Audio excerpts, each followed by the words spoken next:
This is the fastest, easiest and most realistic way to create torn and ripped paper edges in Affinity and Affinity Designer. It takes literally seconds to draw ripped paper edges with Artifex Forge's torn edge brushes.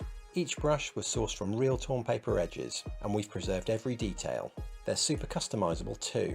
Add outer shadows to give them greater depth. Make the torn edges thicker or thinner by adjusting the stroke weight.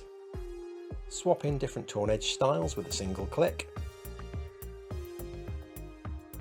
And you can repose the torn edges with the node tool, which means you don't need to get it right first time. Each brush seamlessly tiles a torn edge section along a path, which means no more overstretched edges. This is by far the quickest and easiest way to create torn paper edges in Affinity and Affinity Designer. Follow the link to get the brushes now. And save 20% with offer code TEAR. And don't forget to follow our channel for more Affinity tips and resources.